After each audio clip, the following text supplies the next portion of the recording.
When it comes to preparing for Classic TBC again this time around in Anniversary, we know more now than we knew back in 2021, and we thought we knew everything in 2021 because we'd been playing on private servers. Many of us maybe played TBC back originally the first time around, but Blizzard would have made subtle changes which ultimately changed the way that we prepared or ruined some of our preparation in some cases. An example of that would be something as simple as drums. In any of my profession videos before we knew about the drum changes back in Classic TBC, I would have been saying everyone should have drums, so everyone should be level working. And it kind of went from everyone being level working to very few people being level working, because actually to get the benefit from it, you only needed one person in each group to have level working to get the haste buff from Drums of Battle. And we're 99% sure that it's going to be exactly the same case now as it was in Classic TBC in 2021. So on the basis we are just armed with so much more information this time around, I just want to talk you through how I personally am preparing for Classic TBC. So before we even kick off, I just want you to understand that this is my own personal preparation and things that I'm thinking about now or doing now, ready for when TBC launches. I'm not going to bore you. There's only going to be a few things that I really want to talk about, and I think the biggest one really is what class you're going to play. And you might be like, oh wow, it's going to be one of those videos where it's super basic. Well, it kind of is and kind of isn't, because this time around the class you play is going to be completely different. And I'm not talking about class tuning or changes or anything like that. I'm talking about one key thing, which is dual spec, and it's there already. So obviously we know we've got it in TBC, but that one thing actually really could make a difference on what class that you want to play. Now, my main is going to be a druid, but thanks to the alt friendliness of TBC Anniversary with, you know, attunements being account wide, heroic keys being account wide, I'm actually quite happy to have a few more characters. So I'm going to have a Feral Druid, which is my main. I'm going to have a Paladin, which will likely be Ret and Holy, a Shaman, which is going to be Ellie and Resto, and then my Mage, which is going to be Arcane and Fire. Now, the reason I say dual spec makes a big difference is because for me personally, playing a Druid as a main, being able to actually fulfill every role without having to ever respec is really good. So if you want a class where you can actually do everything just with 2 specs, I mean, a Druid, its basic tanking or basic feral DPS build enables you to be able to tank or DPS. You'd be able to do the opposite anyway without losing anything from either of those specs. So the fact that you can run a standard sort of 0-44-17 feral build where you can tank everything in the game and DPS everything in the game as well, and then you've got a second spec that you've not even done anything with yet where you can just go a deep 61-point resto build, you now can literally just, well, finding groups for heroics is going to be no problem at all, as long as you've got 2 gear sets. So just the addition of dual spec for Druid in particular, if Boomkin isn't your thing, again, even if you want to go balance, you could actually go feral and balance, and now you can tank, you can DPS as ranged, and you can DPS as melee. Probably better off going balance and resto, but now you can't tank. And as a Druid, I personally do like to at least have the option of tanking, because when you go really deep in feral and you get like Heart of the Wild, where you get extra intellect anyway, if you're doing quite easy content, you can kind of get away with being deep feral and actually just chucking resto gear on. So I would still rather actually be feral and boomy rather than boomy and resto, but anyway. But thinking about PvE, the same goes for all of these classes. So being able to play a Shaman and be able to reliably DPS whenever you need to and heal whenever you need to means getting in pug raids is going to be easier, getting into heroics is going to be easier. And if you're a PvPer, which PvP and TBC, especially like Arena obviously, is very good, the fact that you can have a dedicated PvE build and a dedicated PvP build now is actually just going to make TBC feel so much better. Where choosing a class could actually all of a sudden become a bit more complicated. Now, I broke down in these 2 videos, firstly, what I would consider the unsung heroes, so the really useful specs that people kind of sleep on, and in this other video, I was looking at basically who is the biggest pumpers in each phase. So if you haven't seen either of those, obviously go and check them out. But yes, I would say the first place you need to start is really think about what roles you want to fill as to what class you're then going to main. The second thing you really need to start preparing now and thinking about is professions. And really, it comes down to, do you want to make gold? Do you want to be self-sufficient? Or do you just want the best professions for raiding? For a real quick TLDR, if you are anything that can wear cloth gear, or even if you're a balance druid, a resto shaman, anything that can make use of healing gear or caster DPS gear, tailoring is just the way to go. But tailoring is the way to go on pretty much all of your ults as well. I personally will not have a single ult that isn't tailoring and alchemy. Every single one of them, no matter what class, no matter what spec, they will all be tailoring and alchemy. And then my druid is going to be enchanting for the plus damage on ring enchants, because that's super strong as feral DPS, and that's where primarily my focus is going to be. And then engineering, just to be able to actually go around and make some gold on the druid as well, when I'm just like flying around doing quests or dailies, or I'm just bored and I'm just flying around in the open world. Being able to actually mote extract is going to be really useful, and being able to use those motes to then turn into primals, to then be able to funnel towards all my tailors to be able to be making cloth. So if you're wondering why I'm saying I will have tailoring on absolutely everything, it's because you can make 3 cooldowns, and that's primal moon cloth, shadow cloth, and spell cloth. Now all of these have got like a 3-day 20-hour, so let's just call it 4 days on each of them, but they're all separate cooldowns, so you can make one of each of these every 3 days 20 hours, but then one of them, if you specialize into it, you can make 2. Now because I'm going to be wanting to get my mage spellcloth gear, all my tailors are just going to be specialized into spellcloth, so I'll be making 2 on each of those, and then 1 of the other 2 cloths on each of those as well. Now the good thing is you ain't got to worry about getting these ults to 70 or anything like that. You can actually max the profession at level 50 and be able to make these cloths at level 50, but you won't be able to specialize until 60. So you'll really want your level 60 ults during the pre-patch, making sure that you've got them to 60 if they're going to be your tailors, so you can at least specialize and make that extra cloth.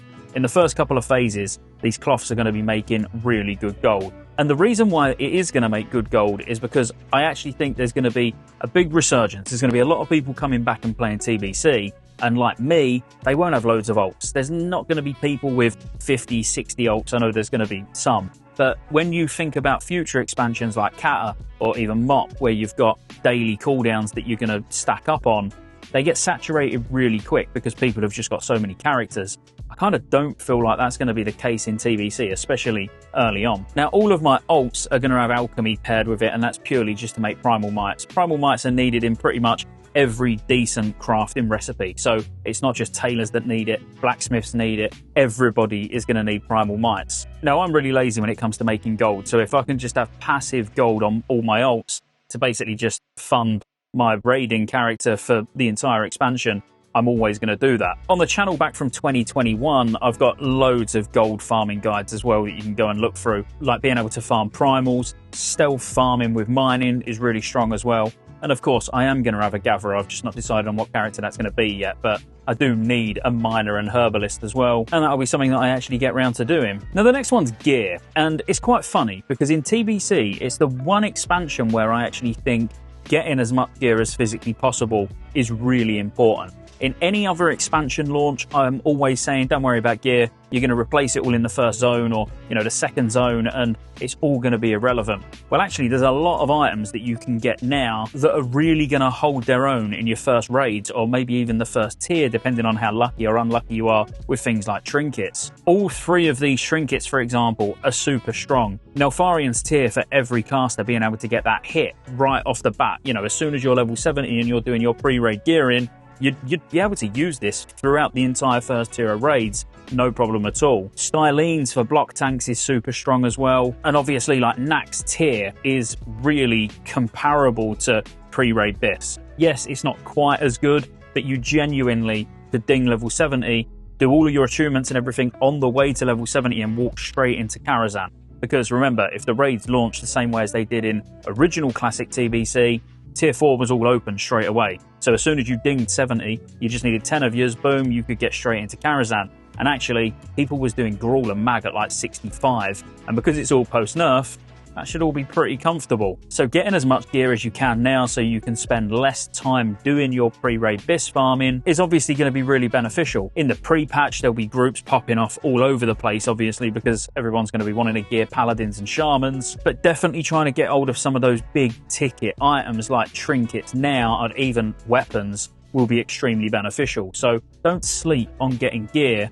When you're getting your characters ready, at least try and get them a few bits. Now, I think understanding how you're going to level at launch as well is a big deal. Now, I always talk about rested XP. I use rested XP, and it's what I'm going to use in TBC. and the guide is actually available now. Links in the description and the pinned comment. So if you want to pick up the fastest way to level, which it is, then the link's down below. The reason I really emphasize that it's the fastest way to level is because a lot of people will dungeon grind. So this is where you need to decide now, because preparation needs to go into that. You need to make sure that you've got an extremely dedicated group sorted out if you are going to dungeon farm. Now, actually, the whole dungeon cleaving sort of reputation route is part of the Rested XP guide as well, so you can use either. But if you don't want to pick it up because you are just going to sit in dungeons, then the whole point is the efficiency side. So it's less about dungeon farming being quicker to level 70 and more about it being an efficient way to get reputation. Now, this is where you really need to understand what is important when it comes to reputation. Because if your aim is just to get in Karazhan as quickly as possible, then there's no heroic dungeons required at all. And you're actually going to be doing dungeons that give you reputation,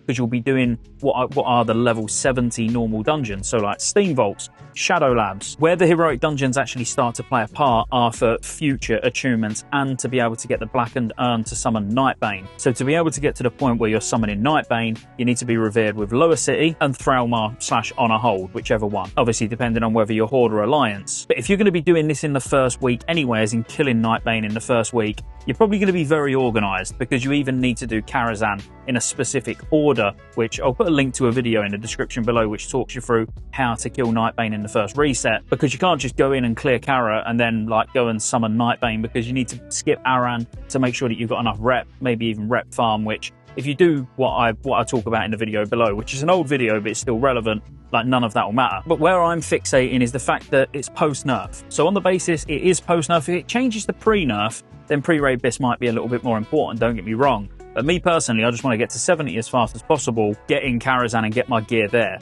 rather than messing about getting keys to get revered with heroics, to be able to get in heroics to try and get some items, to then go in Karazhan and replace them almost immediately. Like, my aim will just be to get in Karazhan as soon as possible and then start thinking about what bits that I want to fill in where I was unlucky in Karazhan and probably didn't get a single item. But ultimately, getting revered with these factions, if you just do the dungeon quests on the way up, so not actually sitting in dungeons for 30, 40 hours just to try and get to level 70 and make sure you're revered with everyone, but you do instead just make sure you get the quests done in each dungeon on your way to 70, and you're just following the blue arrow doing the quests, which you're also going to be getting reputation from, then trust me, getting to revered and getting your heroic keys is just like a non-issue. There was a real big deal made out of it back in 2021 Classic TBC. I went and tried to do the whole dungeon farming from 60 to 70, and honestly, it's a slog. So decide how you're going to level, because then that is really going to dictate how you can prepare everything else.